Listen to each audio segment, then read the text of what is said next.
सिर्फ एक बार अपनी आंखें बंद करो और इमेजिन करो आज से 10 साल बाद की तुम्हारी लाइफ। तुम सुबह उठते हो एक ऐसी जॉब के लिए जो तुम्हें अंदर से मार रही है। ना वो काम पसंद है ना वो जिंदगी, लेकिन छोड़ भी नहीं सकते क्योंकि जिम्मेदारियां तुम्हारे पैरों में जंजीर बन चुकी हैं। घर की हालत ठीक नहीं, पापा की दवाइयों के पैसे सोचकर डर लगता है, मम्मी आज भी अपनी जरूरतें छुपाकर जी रही हैं और तुम्हारे सपने वो धीरे धीरे जिम्मेदारियों के नीचे दब चुके हैं। तुम किसी चीज को खरीदने से पहले उसकी प्राइस नहीं अपनी औकात देखने लगे हो। और सबसे दर्दनाक चीज पता है, धीरे धीरे तुम वही इंसान बन चुके हो जिससे बनने से तुम हमेशा डरते थे। फिर एक रात जब पूरी दुनिया सो रही होती है, तुम अकेले बैठे होते हो, कमरे में अंधेरा, दिमाग में हजार थॉट्स, तभी तुम्हें एक आवाज सुनाई देती है। एक ऐसी आवाज जो कहती है, मैं तुम्हें एक ऐसी ताकत दे सकता हूँ जो तुम्हें बाकी लोगों से अलग बना देगी। ईगो, अगर तुमने इसे कंट्रोल करना सीख लिया तो तुम दुनिया बदल सकते हो, लेकिन अगर ये तुम्हें कंट्रोल करने लगा तो यही तुम्हें खत्म कर देगा।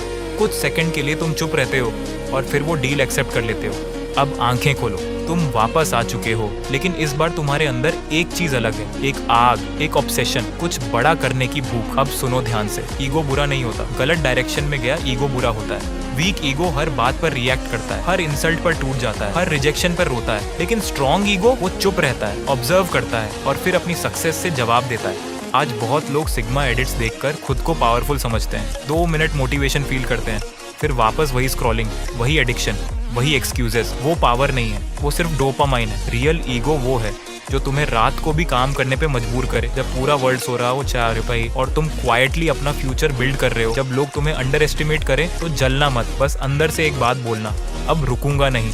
अपने ईगो को लोगों पर वेस्ट मत करो, उसे स्किल्स में लगाओ, मनी में लगाओ, डिसिप्लिन में लगाओ। जिस दिन तुम्हारा ईगो तुम्हारे स्टैंडर्ड से जुड़ गया ना, उस दिन डिस्ट्रैक्शंस अपने आप खत्म हो जाएंगे। और याद रखना, मिडिल क्लास इंसान मोटिवेशन से नहीं बदलता, रिस्पॉन्सिबिलिटी से बदलता है। एक बार बस अपने घर को ध्यान से देखो, पापा की थकान, मम्मी की सैक्रिफाइसेस, और फिर खुद से पूछो, क्या मैं इसी लाइफ के लिए पैदा हुआ था? अगर आंसर नो है तो आज एक डिसीजन लो। जब तक गोल अचीव नहीं होगा तब तक कोई डिस्ट्रैक्शन नहीं, ना यूजलेस स्क्रोलिंग, ना फेक फ्रेंडशिप, ना टाइम पास। क्योंकि जब ईगो हर्ट होता है ना, तब इंसान एक्सक्यूजेस नहीं एम्पायर बनाता है।